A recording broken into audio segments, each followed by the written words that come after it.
and welcome to today's session.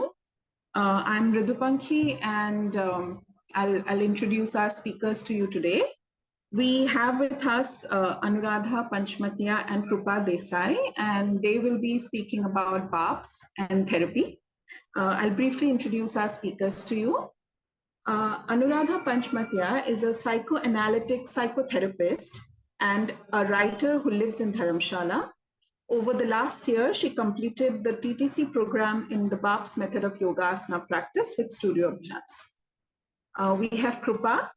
She is the second speaker. Krupa Desai has recently completed the teacher's training program in BARPS Method of Asana with Studio Abhyas, as well as a diploma in mindfulness-based counseling from the Just Being Center, Pune. She's currently based in Mumbai. So we also have with us today Maria Fernandez. She will be the moderator of today's session, and I would like to introduce her as well. Maria is a body-based therapist. Her passion for the body is perpetual and is supported by her ongoing studies in yoga, Kashmiri Shaivism, expressive arts therapy, embodied meditation practices, and permaculture. She has recently completed the teacher's training program in BARPS Method of Asana practice with Studio Abhyas. So hello and welcome everyone. And now, Maria, I would like you to proceed. Thanks, Mridu. So hi, everyone. I would just like to take a few minutes before we go over to our speakers. Just to speak briefly, especially for those of you who are new to BARPS, on what is BARPS. So the BARPS method of asana is a method devised by Navtej Johar. And Navtej, as many of you know, is a Bharatnatyam dancer, a choreographer, a yoga practitioner, a scholar, and a social activist. Something Navtej often says in class is that yoga is not about doing, it is about seeing. And the BARPS method hones this seeing with an invitation to see in a manner that is casual, without judgment, slightly detached, with acceptance, appreciation, and while keeping that spirit of inquiry alive. Navtej also often says there's the body and then there are ideas about the body. And we have imposed ideas of form and morality upon the body, which are colonial, post-Victorian, rational, moralistic ideas. The reconstruction of both yoga and dance is interwoven with these body dismissive ideas that focus on mastery over the body, where the body is seen as unintelligent and as something to be tamed and controlled. So that's where BARPS comes in as a method of embodied practices that frees the body of these constraints and ideas that are imposed on it. BARPS shifts the focus from mastering external form to honing the innate intelligence and sensitivity of the body, as well as honoring its sensory and spiritual appetites, the core appetite being that of absorption and immersion. BARPS is an acronym for 5 progressive processes of seeing and embodying asana more effectively and fulsomely. Namely, B for bracing, A for alignment, R for rotation of joints, P for poise, and S for sukh. So the first 3, bracing, alignment, and rotation of joints, are very much looking at the relationship between the body and the ground, and the floor that the body is on. So it's very much looking at the physical body in a sense, and also these like alignment, rotation of joints are not looking at an external cosmetic sense of alignment, but really looking at how these work internally within the body. And then there's P for poise, or that moment of pause, or that look before you leap moment, which eventually leads to the after effect of sukh, or spaciousness. So these 5, along with other complementary keywords, such as buoyancy, acceptance, agency, autonomy, preparation, permission, slowness, suggestion, reciprocity, and resonance, are also incorporated during the practice. And these keywords play a very important role in the BARPS practice that explores the reciprocal relationship between an evocative word and the responsive body. Because the body is very responsive and is looking to correspond, and it blossoms and shrinks in response. So in BARPS, keywords become like a filter to see through evaluations, and asana becomes a terrain and imagination which has been reseeded with eliciting words that allow the body to imagine a whole different garden. And finally, BARPS is aimed at practitioners becoming informed curators of their own practice towards the immersive condition of sukh, or that just right experience of space, which in turn leads practitioners to clarity, courage, authority, and well-being. So that said, I think we can move on to our first speaker, Anuradha.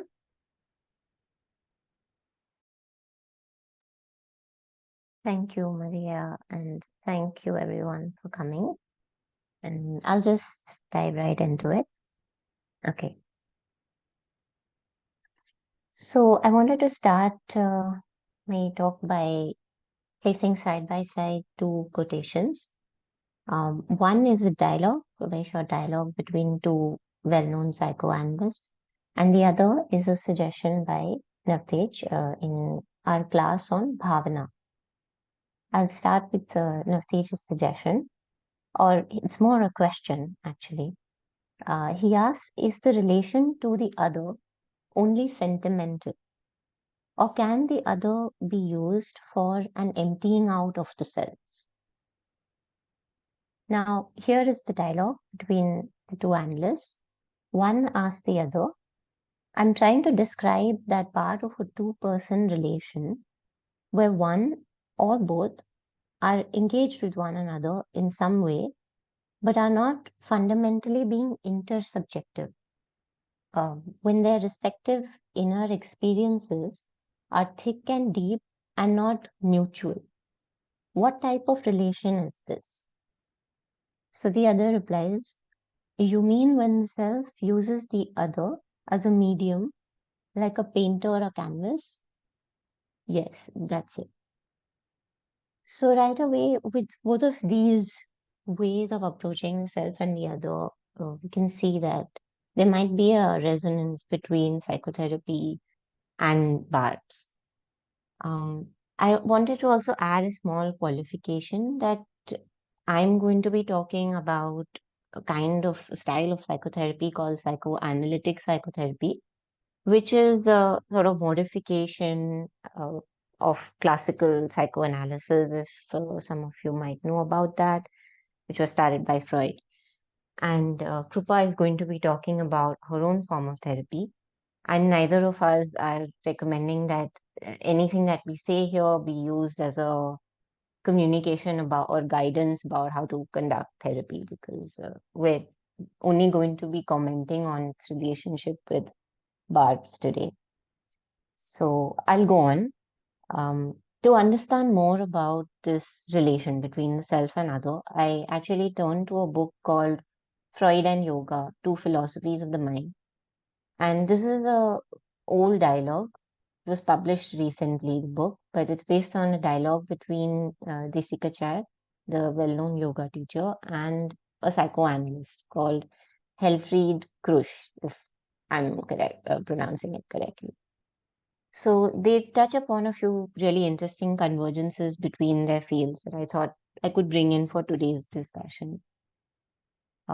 Again, before I move on to speaking more about this relationship, I want to clarify something about what it may not be. So today, I think in mental health discourse, we hear a lot of instructions and guidance on how to have so-called healthy relationships. These are basically a very standardized set of imperatives. This is how one communicates in relationship. This is how to draw boundary, when to draw boundary, etc., etc. I think this is misleading in terms of what at least psychoanalytic work tries to do.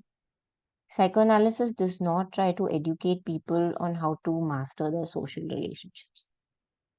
It aims to help people to pick out and unlearn those aspects of social convention, their upbringing, which they might have internalized and which might have become their second nature.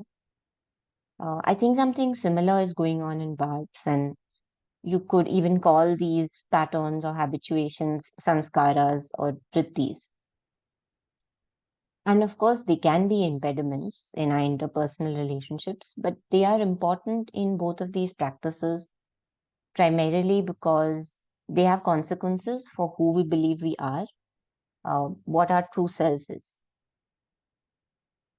So I think both in both these practices, when we speak about relationship, it's not in that sense of an intersubjective, interpersonal, healthy or unhealthy relationship. It's more in terms of the self relationship to its objects. Let's take the example of something like an eating disorder. It's a disturbance in a person's relationship to food, the object. In therapy, the patient would be exploring this through recollection and association. What is their history of their relationship with food? And what do they unconsciously believe or don't believe about? And the exploration is infinite. They can go as far as they like. For a person who's not too caught up with food, this may not seem to go very deep. But for that specific individual and their relationship to food, it can change how they relate to themselves as well by investigating that. Such an object that poses a challenge to the whole of one's ego, it can neither be ignored nor approached without some degree of mindfulness. And that's what occurred to me when I was reading this line by Desai, which he was communicating to the analysts in the course of that dialogue. He's talking about Anuman here. So, Anuman is a very interesting word. Man or man means to measure. Anu means to continue to pursue this measurement. So, you have to stay with the object, he says, I'm quoting him, and come closer and closer to it. You must find out for yourself. You have to discover what food is, for example, that food is the source of everything. Suppose a person is in the middle of an ocean. In that situation, breath becomes more important. So the more we pursue, the more we find.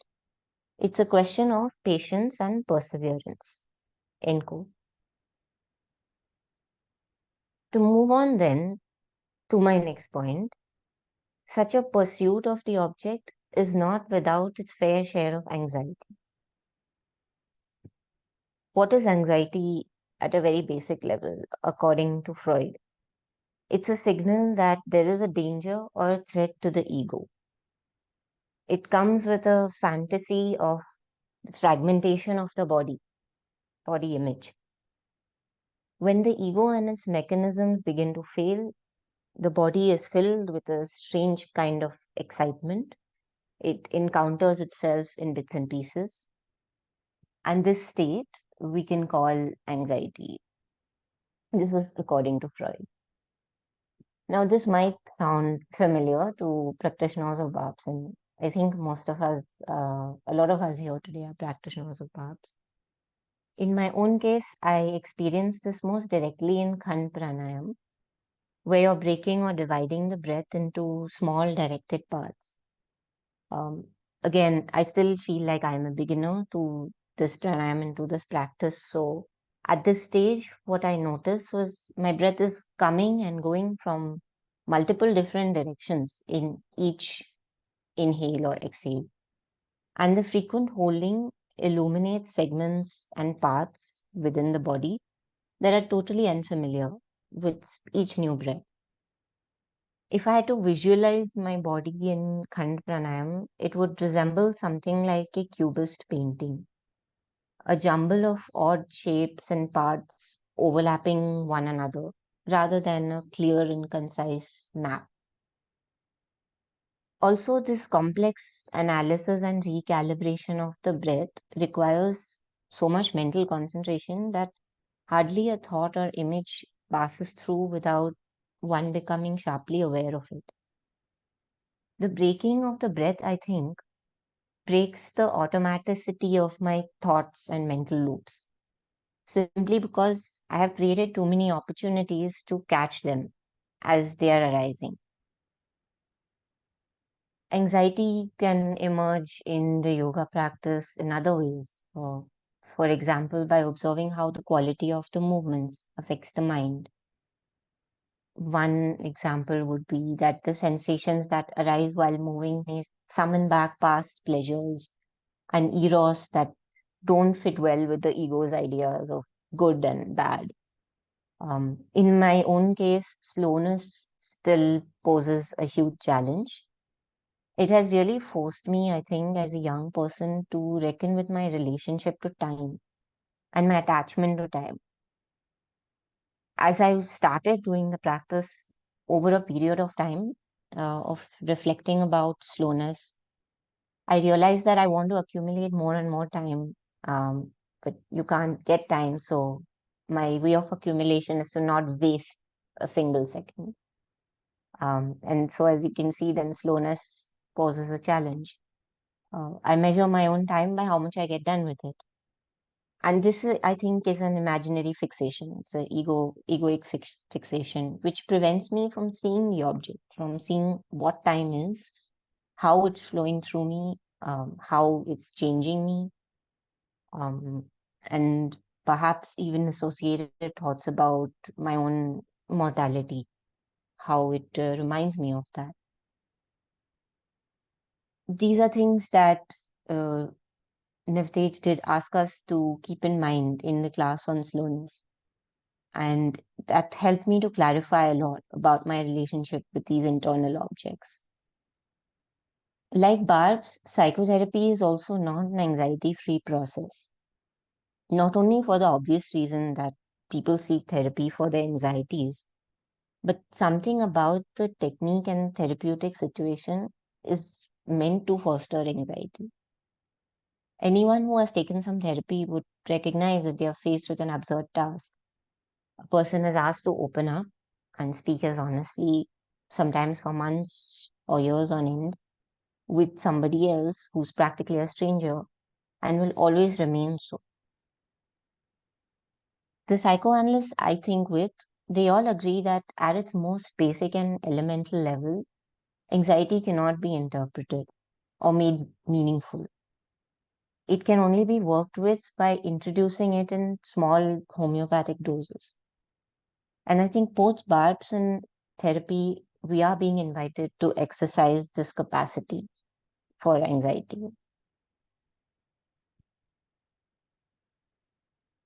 I'll move on to the final point I wanted to touch upon, which was more in terms of how I think personally BARPS has helped me to be somewhat of a different therapist and not only as a patient.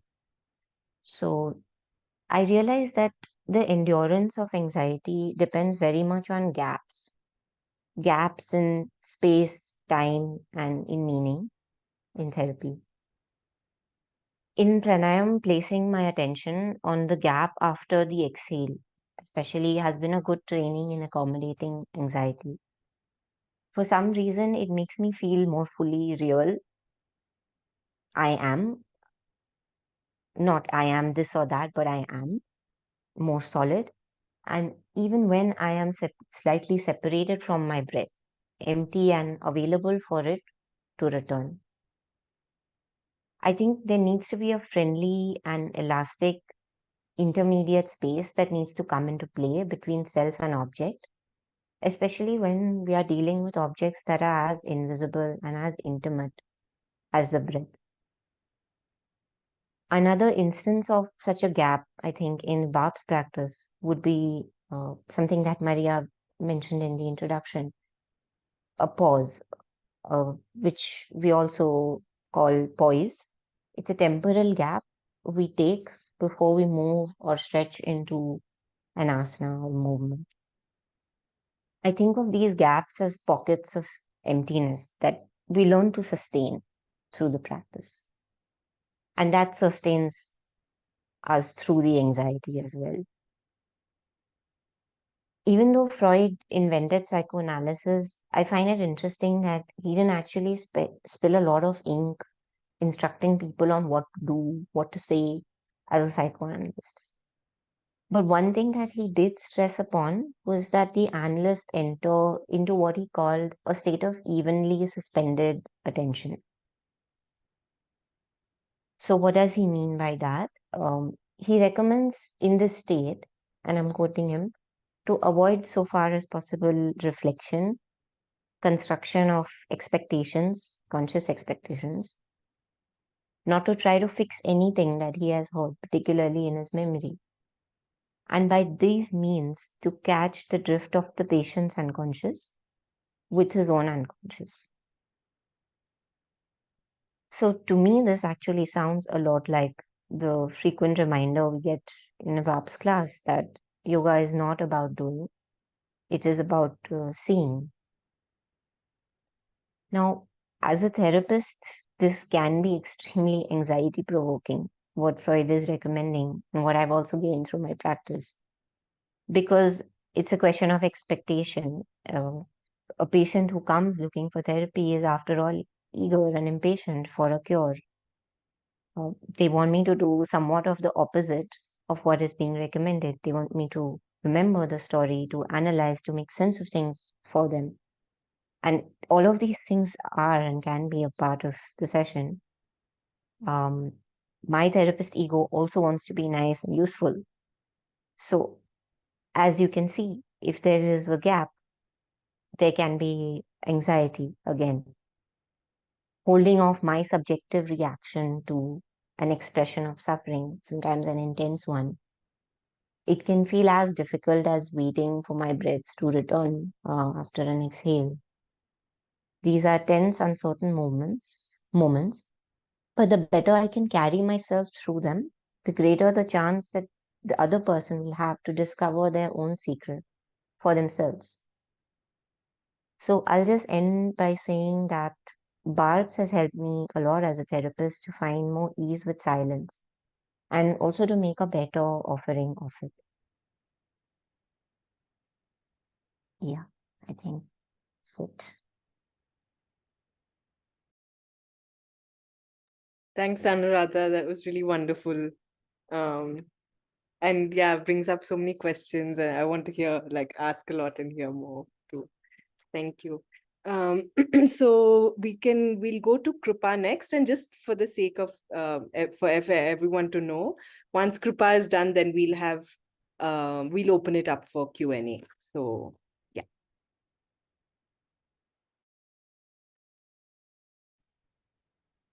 Well, thank you, Maria, and thank you. Thank you, Anuradha. I think, yeah, it was really nice to uh, sort of hear you. I knew sort of broadly what you were going to talk about, but also to go in depth and explore the therapist's challenges in dealing with anxiety and silence, and maybe we can talk more about it at the end. What I'm going to do today is, in a way, when I volunteered to speak at the seminar, it was also an opportunity for me to sort of look back at different kinds of therapeutic models that I was either trained under or I'm, currently practicing, or things that also didn't work for me at times. And I thought it might help for me to also sort of reflect on what my journey with psychology as a space, like as a disciplinary space, has been, and then to sort of look at how and what BARPS has added to that space. And yeah, and maybe just have a few points on, what really BARPS has been in terms of this entire journey with, training and being within this field. So, okay. Okay, so just a little bit about myself, and so I started with doing a bachelor's in psychology and then a master's in social work, which was, I must say, a very sort of a different training than most therapists today would receive, especially those who practice one-to-one with clients. My first exposure to mental health setups was through, either sort of dealing with victims of sexual violence on streets or, victims of caste abuse, and basically a lot of exposure to systemic violence and sort of locating psychology and the discipline and this question of what is therapeutic, what is healing through these systemic questions. And after a few sort of stints with, school counseling centers and the state rehabilitation homes, and yeah, I also did a master's dissertation with women under trial prisoners. So that was another sort of insight into, things that we learn within psychology in terms of, what the discipline offers, what is a safe space, what are the intentions of therapeutic practice, ideas of connection, person-centered relationships, and then to also locate it within the larger systemic space where uh, a lot of it at that point did not make sense to me. And well, quite obviously, I was burnt out within a couple of years. And also something about the mental health setup uh, in itself and the way it, at least traditional psychology, the ones taught in, school, college curriculums, the way systemic issues are often personalized, it did not make complete sense to me.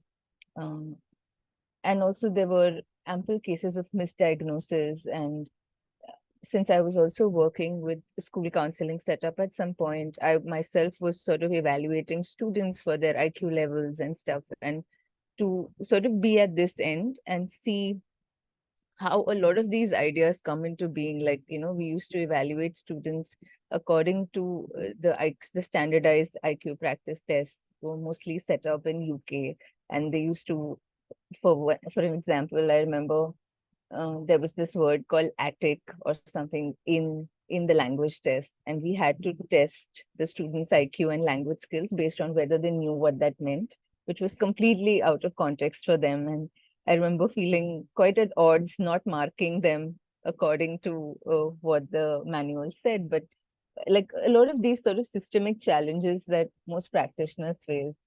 Uh, so yeah, so something about the clinical model right from the beginning didn't really work for me, and it felt like a bit out of context within the, practice that I was exposed to. And over the years, I think I sort of moved more within cultural studies, and my research has mostly been within visual arts, performance practice, um, still trying to look for a space to study perception, memory, cognition, but more within a research space rather than practice space. And it was then during COVID that I feel like I got back in touch with psychology, because a lot of my friends and family who knew that I had a background sort of reached out for references, or just, were asking me to be their immediate contact point before they felt comfortable to, approach more trained psychologists. And that's when, I mean, I also realized the need to that I do have an inclination and I want to explore what the field has more than what traditional psychology curriculums in universities today teach. And like, I mean, I think Anuradha and Maria would agree that there is a bunch of practices which are not really standardized as such. Like, you don't really study them in your cognitive psychology or, abnormal psychology textbooks, but uh, most of these are collective practices, like small groups practicing largely body based, or mindfulness based, or movement based. And that has been sort of my exposure and training now in the last 3-4 years. I did sort of complete, like I'm almost on the verge of completing this diploma with with the Just Being Center in Pune, and their approach, I must say, coincides quite a bit with what BARPS has been doing. So I feel like it was necessary to sort of explain that therapy can be many types, and I myself have been through many types of therapeutic setups, and much of it has never, I mean, worked for me, and it has no resonance to BARPS practice. But there, like recently, what I have been exposed to definitely has a lot of common ground. So since then, I've been sort of taking one-to-one clients, also doing group sessions. But this practice over the last 3-4 years has also coincided with my engagement with Studio Abhyas, and I initially started learning somatic practice with them, and then I was training and doing yoga with Navtej for a bit, and then I enrolled for the TTC. So over a period of time, I feel like it's sort of hard to pinpoint where a certain idea comes from, but both the BARPS practice and mindfulness based approach to therapy have sort of coincided in in the way I think about the field now. Um, yeah. So I just want to um, give a few sort of pointers to what about BARPS practice I feel that has really helped me or sort of pushed me a little more than what normal therapeutic training has offered. And one of the things, okay, so the first thing that I want to speak about is that one of the challenges I've faced in my client sessions often is, and also with my own self, is that whenever there is an insight, and most like anyone who's sort of aware of a therapeutic space would know that, the sessions are sort of uh, I mean, the sessions really sort of build on these insights that the client gathers through the space. And one of the challenges for me has often been that even when there is an insight, uh, after a while, I mean, for instance, if the insight is something around, I need more autonomy or I need more agency, and it could also be a very direct insight about a specific situation that someone is facing. And obviously, it's sort of more direct in terms of, okay, this is what I'm going to do next. But oftentimes these are also patterns. And I feel that the challenge I've seen is that oftentimes it's harder to translate insight into actual being. And that's where I feel that BARPS in some way has really been that bridge. For me personally, I haven't used it in a therapeutic space with a client, but I feel that uh, you know, there's something about BARPS practice which allows you to, invest even the smallest of movements with some kind of agency and autonomy. And this this idea of not seeking for completeness or not seeking for external validation. And I mean, for instance, that this is how I want to move because this feels right to me, and I do not need a stamp of approval from someone else. And coming to the mat every second day and staying with that same sort of affirmation and actually acting on it, I feel that that's the bridge which oftentimes my sessions, sort of have lagged because I feel that practice as a way of really translating some of these insights into our body and inscribing them into our body. I think that for me has been really valuable about the practice of BARPS. Also, this thing about validation, again, something that keeps coming up in a lot of sessions. And oftentimes if you work with the same client over time, there's also projection, and you end up sort of the relationship, the therapist client relationship then has to deal with an added layer of authority or approval within the space. And I feel that somewhere the way BARPS is that there is Navtej who's there to sort of direct us with words, but the direction is not really uh, absolute in the sense that even if I'm practicing, I'm not practicing to show something to him. And there's something about that. Uh, I don't even want to use the word direction, but for the lack of a better word, that something about languaging that is definitive but not directive. I think that that really opens up that space to become something without having the pressure to show it to someone else that you've become that person. And I feel that that again is a space where, for me, BARPS has really exceeded or allowed me to, sort of break away from the limits of what a therapeutic space sometimes could, yeah. Mm. Again, I think there's definitely something about, I mean, it's something that I think it's in Navdeep's pedagogy, that he keeps on insisting on this idea of him not being a teacher, but also not seeking validation from either a higher authority who knows more, but also not seeking authority from any sort of traditional knowledge around what yoga is, or what a yoga pose should look like, or what a asana should look like, or what is a complete asana, or what is the right pose. So breaking away from these kind of ideals around what this should look like, I think that itself is a very freeing experience. And in that process, reclaiming and reconstructing an asana for my own self, and to know that this is my forward fall, and this is the right amount of fall that I can really enjoy, and to stay with that, and to really claim ownership of an asana that doesn't look like what asanas are supposed to look, but it feels right to me. That very act of practice, I feel, is an act of inscribing autonomy and agency in the body. um, and that, I think, has been quite useful in terms of moving beyond the limitations of what therapeutic practice can sometimes be. Mm, yeah, I think the second thing that I want to sort of speak about a little bit is, again, something that Navdeep speaks a lot about, is the modernist tyranny of perfection. And again, I feel that because of how, I mean, at the end of the day, a client comes to me just for an hour a week, but we are all social beings who are within a milieu.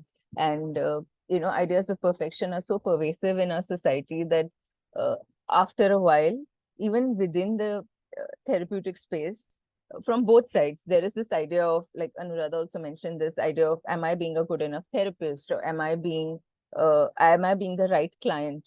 And there is that anxiety within the relationship that manifests, where the client also feels a certain kind of there's a certain kind of expectation of what the therapist should be, what the therapeutic space should be, but also how they should behave.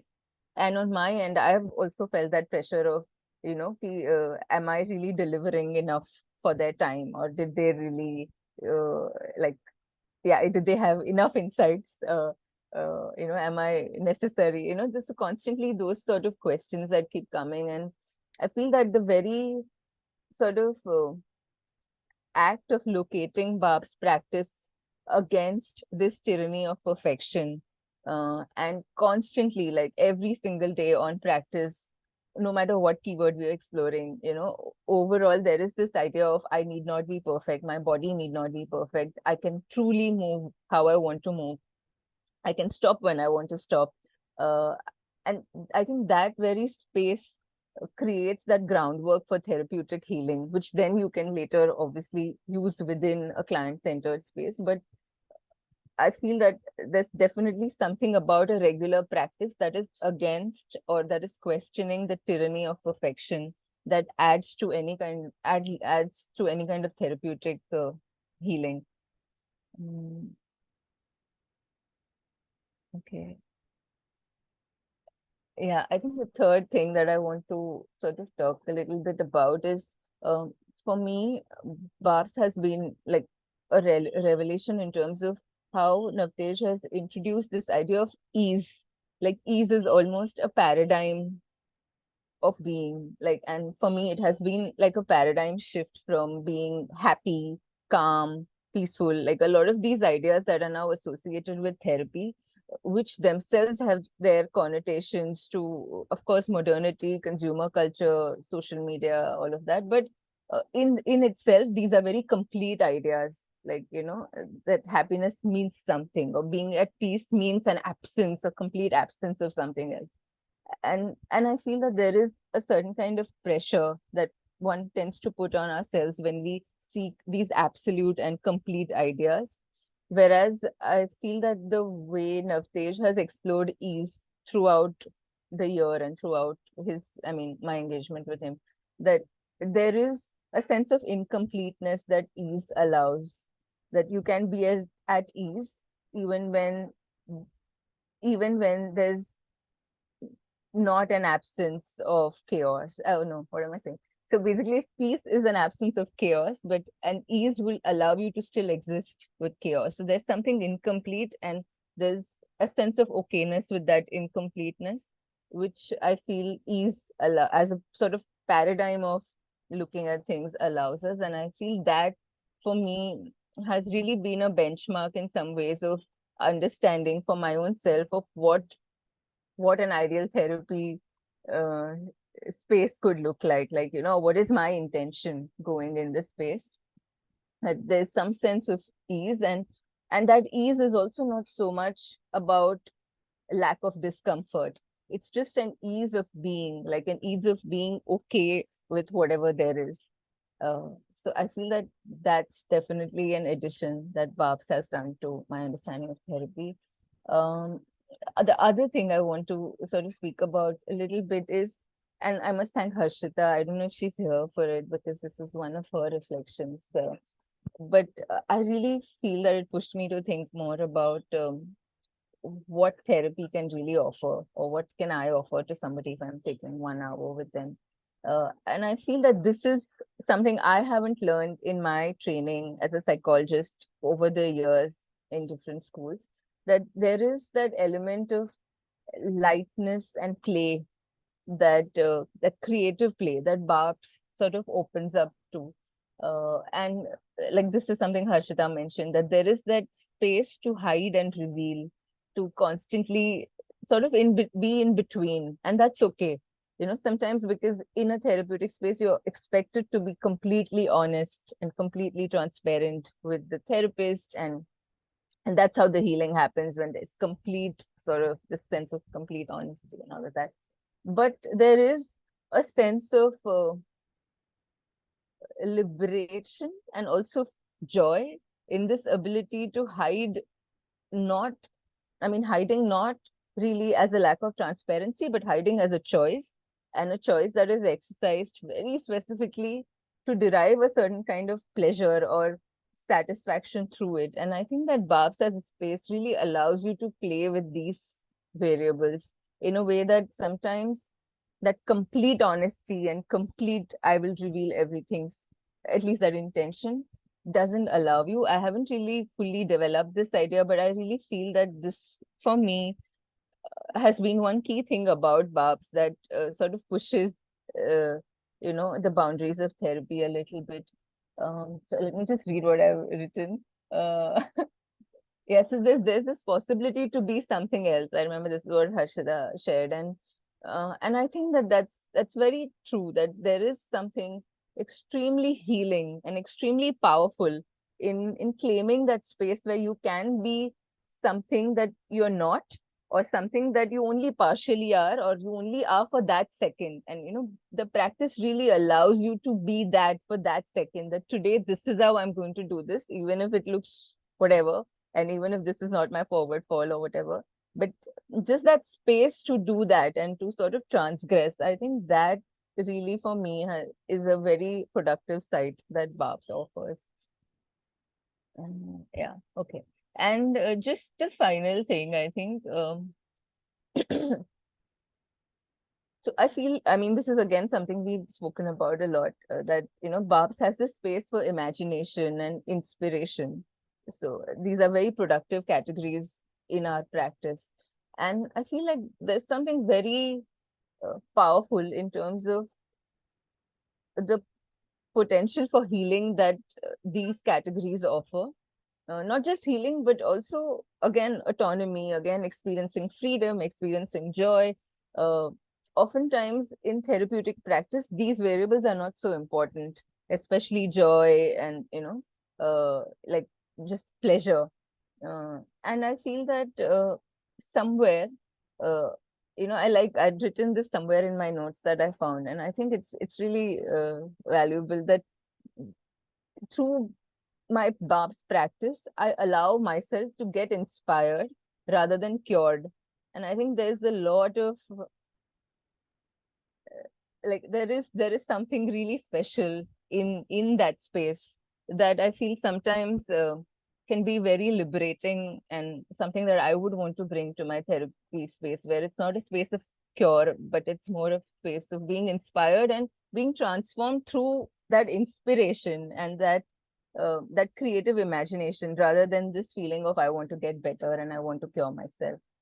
Um, yeah, okay. So I think those were the things I had to share, but we can always talk more. Yeah, thank you.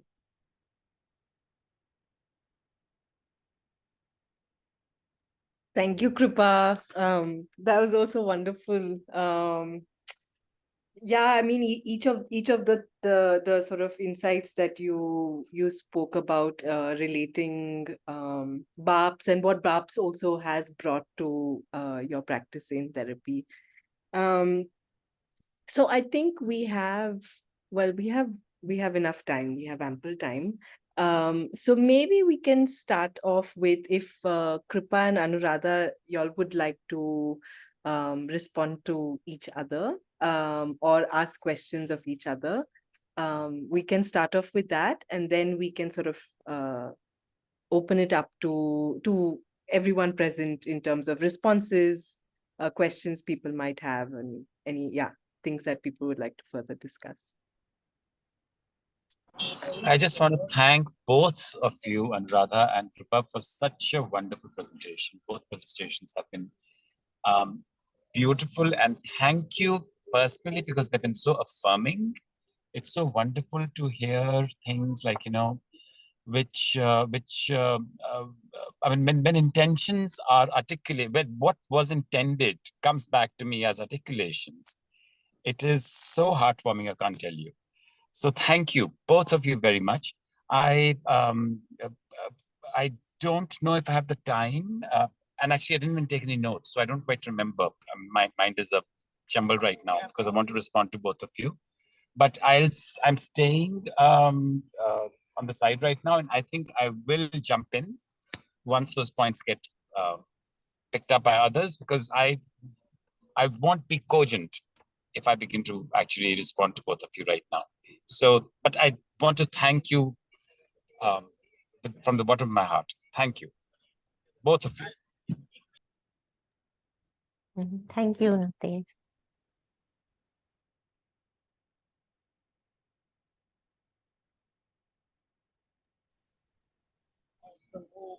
And Anuradha, I'm so glad that you picked up that dialogue between Desai. I'm sure you know that Desai is my teacher.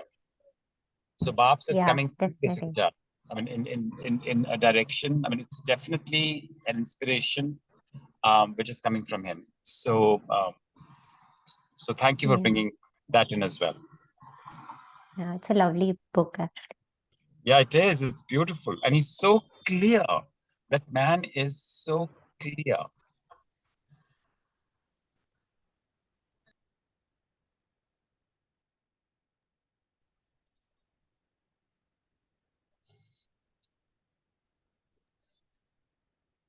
Yeah, I had something to respond to, something that I picked up from Krupa's, what she was saying.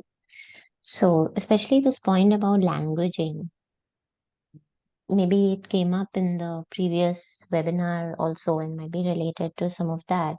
But I really like how you put it, Krupa, about being, definitive. But I think of it as like very precise without it feeling like a direction or an order. In both cases, right, like in therapy and in BARPS. And like just to, think a bit further about that, like I was thinking about key words and the fact that there's something really beautiful about like narrowing or streamlining things down to a single word. Just grammatically, it cannot be something that somebody else is suggesting or full of their projections. And I think like somewhere in therapy, I've started to think about therapy as kind of like a process of finding your own keywords. And it's really cool because you can, as a therapist, you can just pick it out from the person talking and just give it back, hand it back to them.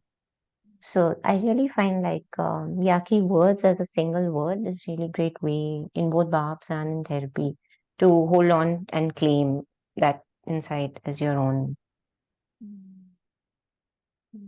And rather, that's such a brilliant point. Thank you. Because this thing of, finding keywords as a therapist and, but keywords, not as a therapist, that like a general therapist, but vis-a-vis a specific client, so to speak. Because we have, as we speak about this all the time, that our experiences exceed our words, our language. But then if somebody discovers or invents or creates a word which somehow sits well with the feeling that has been vague but has never had a name. There are feelings that don't have names, and I think that's the trauma. And of course, why they don't have names could be for various reasons. It can also be that we're not allowed to name them, or they are unnameable, or all those things. But there are also feelings that are actually that defy naming.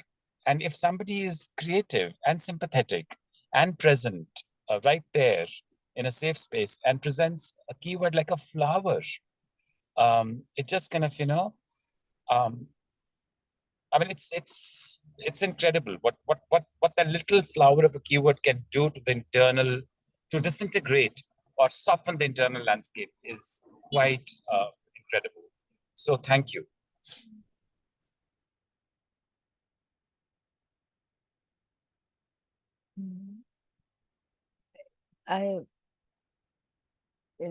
It sort of also reminds me that I'm not sure how, I'm not quite familiar with psychoanalytic process in detail, but at least I tend to use a lot of reflections within the sessions, and I like to think the way I've learned it, at least with my just doing practice, is that you don't really reflect what the person is saying, but you reflect the felt sense of it, and that really corresponds in many ways to languaging and this keyword model, where you pick on what is really the felt sense of what this person is going through, and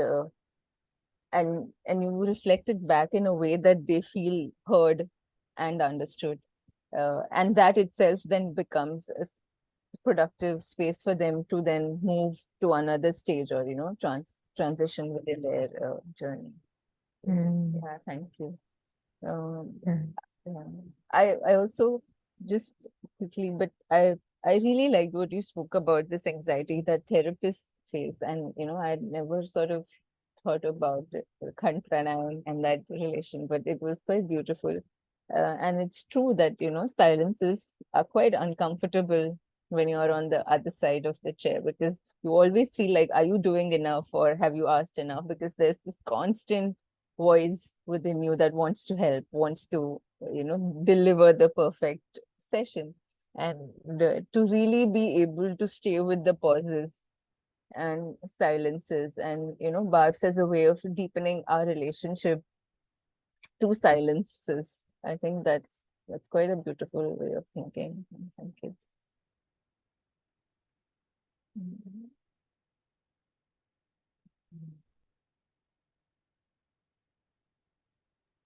I just wanted to say something also about, just about this conversation on what you said, Anuradha, about therapy as finding your own keywords.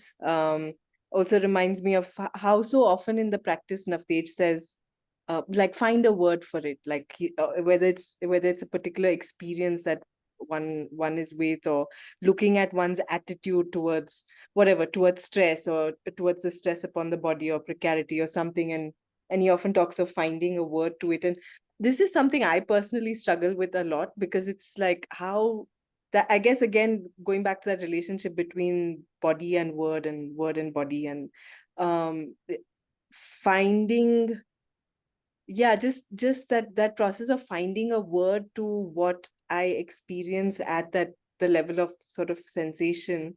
I mean, I just wonder, okay, what is the process for that, or what is a way to kind of, to get to that place of putting a word to experience? Is it through? I mean, sometimes I think of also that whole model of that Navtesh speaks of Bhatrahari, and like the I'm not getting words right now, but the like Paravak, and then the image, going to the image stage, the Pashyanti stage, and then Madhyama, and then finally the uttered word. So is it through working with the image of the sensation, or is that one way to get to word? Or and speaking of anxiety, that I always feel like, often feel so much anxiety when it comes to that point of, okay, now having to put a word to this experience. So I don't know if you all have something to share about that. That'd be great. I'm very excited. I'm sorry. I'm just jumping in. Actually, I think just if we just kind of take a pause and just dwell at that moment, that anxiety of finding the word, that even the opportunity has arisen, the permission has been given to you. What is that anxiety, that oh my God moment where you're experiencing and you have been given the task of finding a word? And what is that crisis? What is that impossibility of, what is it? Why is it so daunting? What do I have to put myself through? It's like putting myself through some kind of a mill almost, in order for me to squeeze or eke a word out. It's like the word has to be eked out, and it's not just challenging. It is I don't know what the word is. There's something very, very intense about it. Like word is like I think word comes at the end of intensity. It's like at the end of intensity is the word born. So before that, there is a lot of, it's not a casual, that you just throw a word. There is a lot of resistance and or going through the sea of impossibility or something. So I'm just saying, if we can just dwell at that moment, that what is it that is so scary, or again, I don't have a word. I'm feeling something. I'm curling up all inside me, but I don't have a word to, because it's like a screeching. I have to come to a screeching halt to be able to give a word. So I just want to kind of, Maria, I like that. So I thought I'll jump in.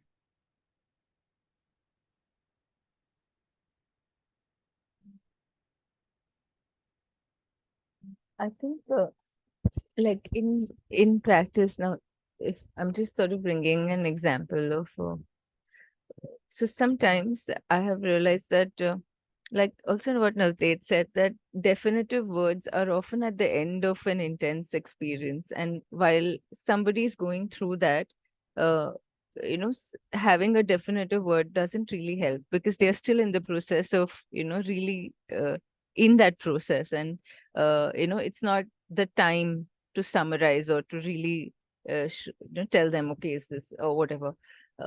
And I feel that what helps, and even in practice, I feel that this has helped, is the use of visual language, which is not keywords. Like there's a space for keywords, and maybe, but there's also a space for visual metaphors and language, as in a feeling, sensing, visual language that we kind of keep using in BARPS. Navtesh, a lot of his sort of what he tells us in practice is so much about, like screeching, he was just saying.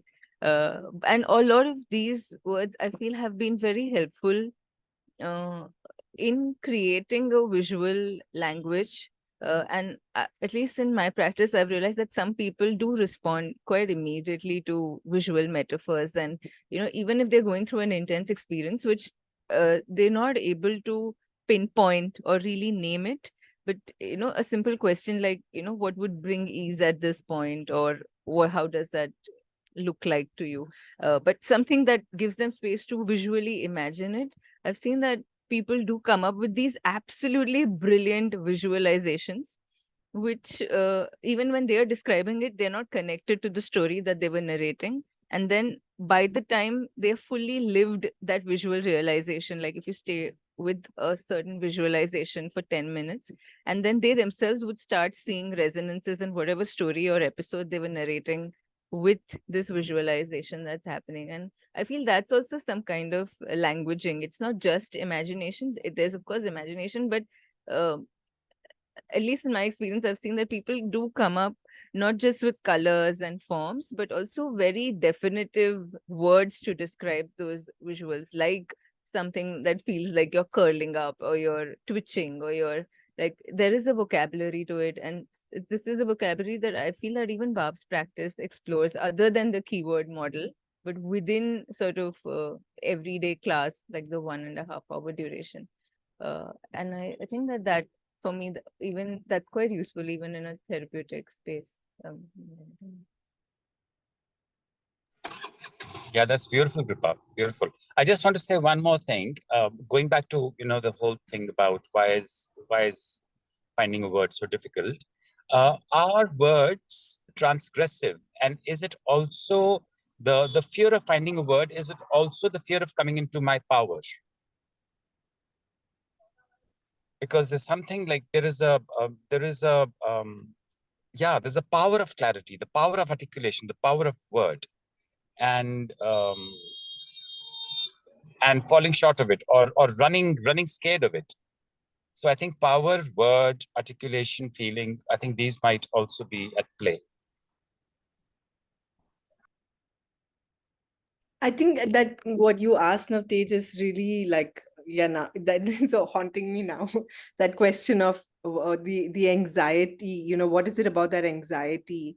And I don't know. I mean, I don't know what it is, but there's so much anxiety there in trying to find a word. And I think part of it is also that it's trying to find a word that already exists that can match my experience. And it reminds me of this time when I was like, I don't know, 7 or something, and I kind of invented my own language at that point. And was it was a language which had its own sort of words, writing, etc. But I'm like, maybe if I went back to something like that, obviously not like that, but maybe if it wasn't about finding a word that matches a word that already exists that matches my experience, but allowing myself to come up with my own thing, even if it doesn't make any sense at all. So it's something that making me keen to kind of explore. I also want to say, I mean, I hope I don't sound wrong. I mean, because I don't like this kind of articulation too often. But is it also that when I'm scared of giving it a name, I'm scared of taking responsibility for my emotion, for what I'm feeling. There is a sense of that responsibility too, perhaps, that I'd rather be a subject to that alone, but not take responsibility.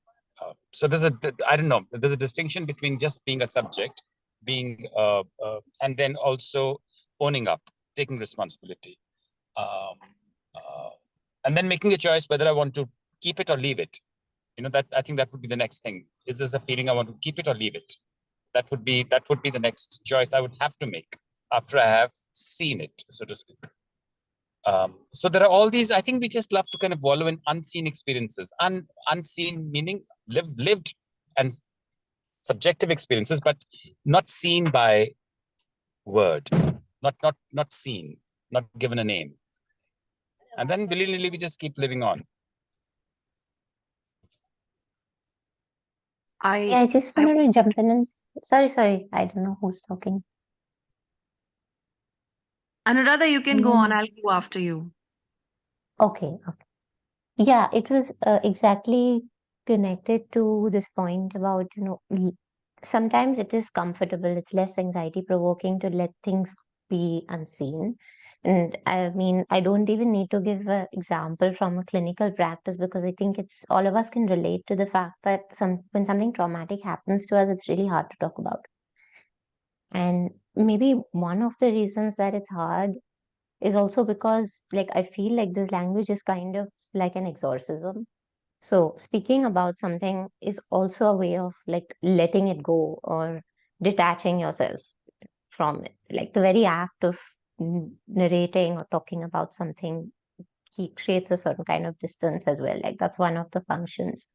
So I feel like in the therapy context, we don't push people to talk about really traumatic things, but we allow that relationship, I think, to become more and more solid over a period of time.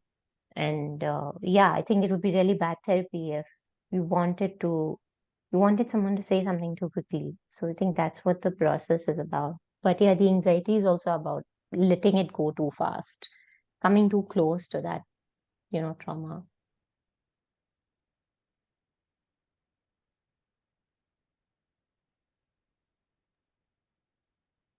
Uh, can I go? I was just listening to Maria saying about how she feels like coming up with new words and new language itself to describe, because you feel like inadequate with the current existing words which you have, the repertoire of words. I also feel that sometimes, but that is precisely the anxiety that, what if I find a new word and then I have to keep changing it, because the moment you do a time based practice, everything that is part of it becomes time based, even language. So when language becomes time based and your experience of language becomes, then this anxiety is very high, that all this while I was relating to language in a way, in a definitive way, that once I have written something, it is written in stone, so you know that it's not going to change.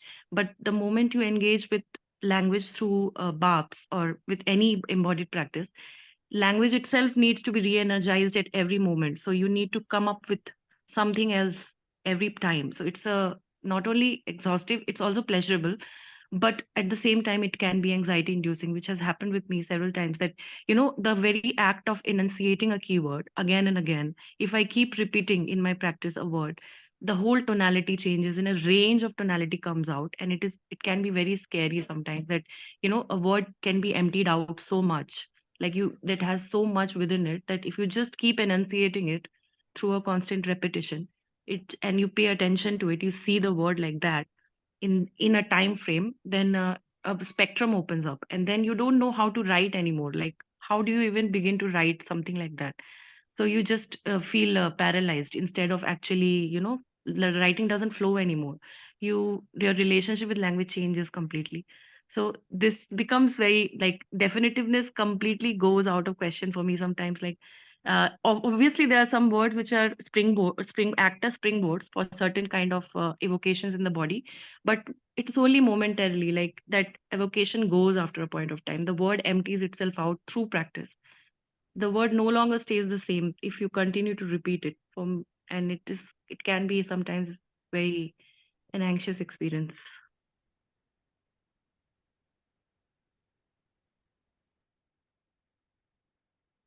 Yeah, thanks for sharing that, Harshita. I think also you bringing in time in that context is really interesting, because it feels like almost like, yeah, putting a word to something, to that sort of experience, is contacting time also in a very specific way, and placing it also in time. And mm.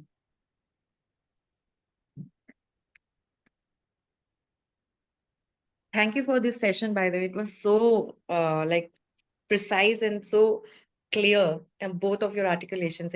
And it touched so many things, which is not like, if shows that the practice has been engaged with a lot of depth. And I could relate to a lot of things about anxiety and Khan Pranayam, which Anuradha was saying, because I completely gave up some practices. I couldn't explain why I'm giving up, but Anuradha's uh, articulations really made me reflect that why I was consciously giving up some parts of practice, because it was very, I was not able to sit with it, Khan Pranayam especially. So thank you for that. Thank you a lot.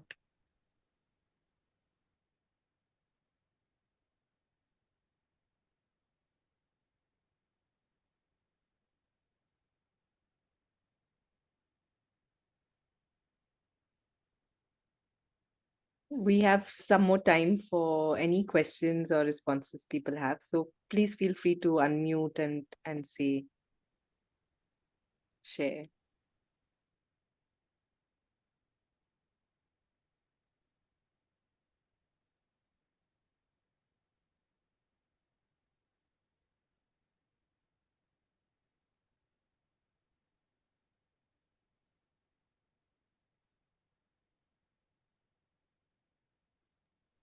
Okay, if there's nobody else, I think I'll log off then because they're waiting for me.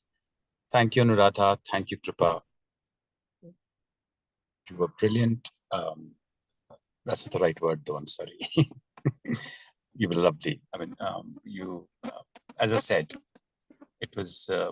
I resonated with everything you said, and it was like something like the practice coming home, and that was wonderful. So, yeah, I just want to say thank you. So we'll continue this this conversation. I'm sure it's going to keep continuing. And I look forward to that. Thank you, Maria. Thank you, Mridu. So I'm going to jump off. Bye. Thanks, Navtej. Bye. Yeah, I want to thank both of you. I think, I mean, both of your presentations were so articulate, and it was a few years back when I joined Navtej, and it took me some time to join the practice. I joined it and I did it for some time, and then I couldn't continue. It's not because of like I lack time or anything, but then somehow I have always been I have a lot of anxiety about how I look and about my body, and it has never let me do anything in public. And wherever there is like someone watching or listening to me, I'm very conscious. So I'm trying to get away from that. I'm trying to be more comfortable, but then somehow I think I have not reached that point yet. Anxiety has been like this thing which is keeping me away from a lot of practices, and especially something to do with people around, so this has always been there. But somehow today when I listen to both of you, and even the last week presentations by Harshita and Ruchira, so many things resonated with what you all spoke.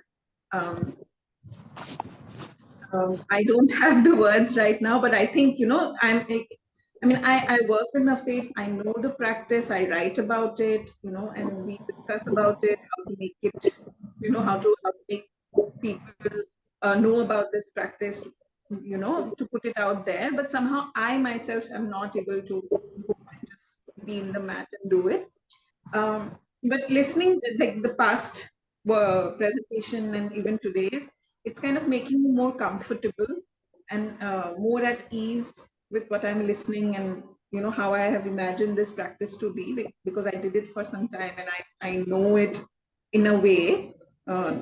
So I think your presentations have made me more comfortable, a little bit more closer to the practice.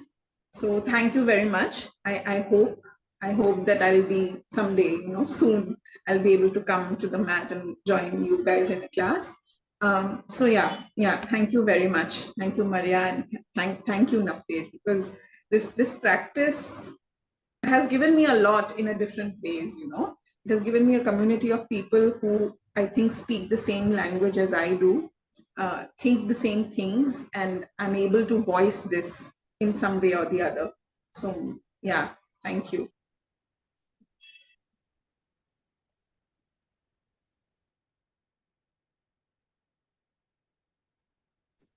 Hi, Krupa and Anuradha. It was really wonderful. And when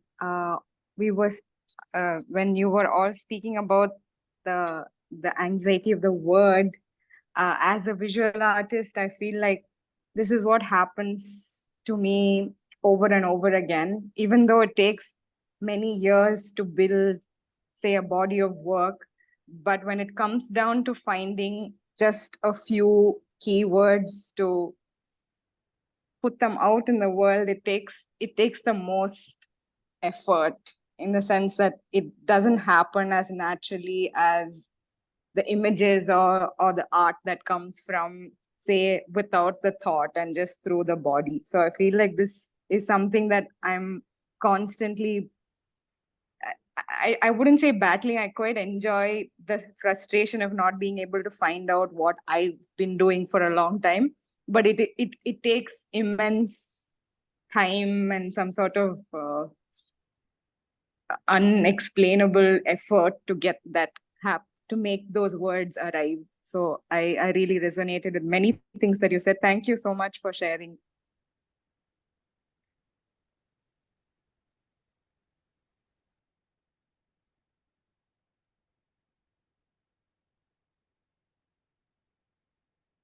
Hello, guys. I thoroughly enjoyed the whole session. Loved listening to both of all three of you, and also it's been a while. So many takebacks, but something that stands out is this stream of thought about words and how, like, perspectives about words, right? How words can be perceived as limiting a behavior or limiting letting go of a traumatic memory, to another perspective where not giving a word signifying or directing our attention towards not wanting to take responsibility for the feeling associated with it, with the experience which we are trying to word, or give a word to.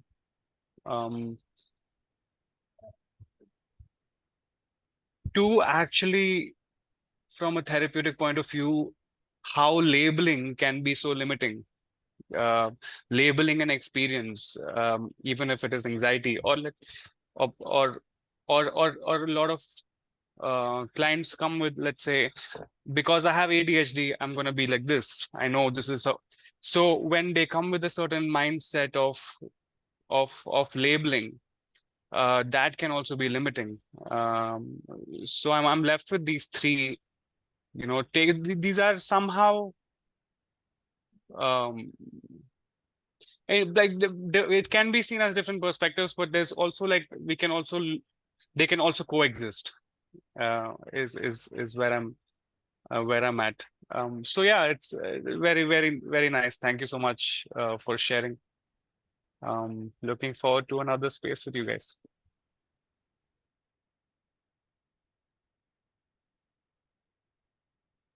Thanks, Arvind. Thanks, Priyadarshini also, and Mridu. Maybe we have a few minutes left, so there's still time for some last thoughts.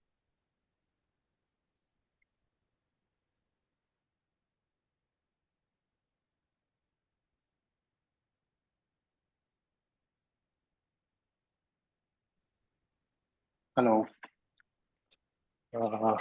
Since we are speaking of this experience and words, this is something that I've been going through in my subjective experience. I thought I should share. This is the right space. I've been grappling with the aspect of, like every experience, especially a subjective experience, being sensation. That's very clear.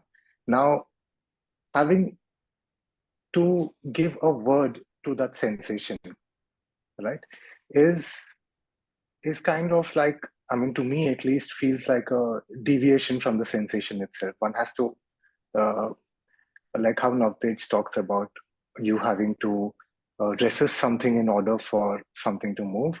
So it's a kind of resistance of that sensation in order for a word to come out, right? So then being caught in the string of words is like a constant resistance of sensation itself, right? Although giving something a word might make us feel like we know it, like giving word to a bird can make us feel like, oh, we know the bird, but actually we do not know it, right? You do not know how it, like maybe one could see so much more to what there is to that bird. So my own, how do I say this? Yeah, this is something that has come to me also recently, where can there be a lived experience through sensation without the word arising? And if the word let's say so, arises, it is like how in the somatic practice we say, is the arm rising or is it being risen? So am I struggling to find the word, or is the word coming out on its own? So these are again parallels between the practice that I find very useful when it comes to this interrelationship between sensation and the string of words then which go on to articulate it. Yeah, I thought I'd just share that, but thank you so much for your presentations. Thanks, Praveen. That was very good, of course, you know that. But I also feel that being practitioners of somatics or BARPS, we also perhaps know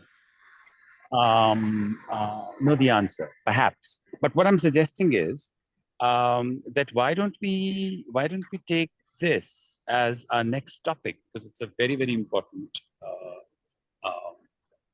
I mean, it's like the next level of the relationship between word and body, because we know. I mean, the whole practice is revolving around sukh, and sukh is when you almost renounce word, willingly renounce word, like give up word, and that's the experience of immersion. And then from within that immersion, if a word arises, like jewels coming out of the ocean, like Lakshmi coming out of the ocean, something like that. So let's Maria, Mridu, let's think of Praveen. We'll call upon you.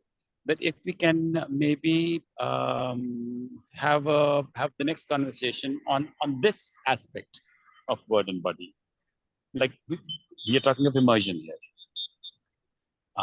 and of course the place of immersion in therapy, or not in therapy. Therapy is the place of immersion in well-being, just being.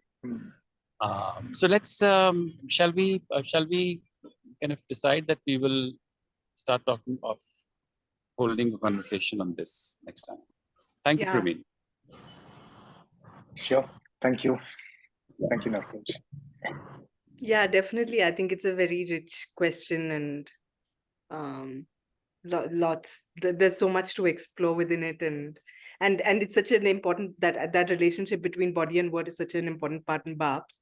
But now, just today from the session itself, I'm realizing like also there's the word to body part. Like, for example, while experiencing in the session, when Navtej, for example, when you are facilitating, somehow that aspect feels much more fluid for me, like your word to what I experience in my body, but it's the other side of then my experience and giving that a word that causes that is much harder. So anyway, but yeah, I think it would be great to take this further.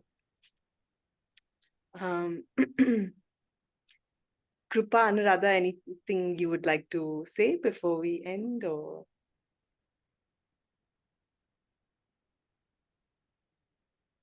No, I just wanted to thank everybody and say I had a really great time. That's all.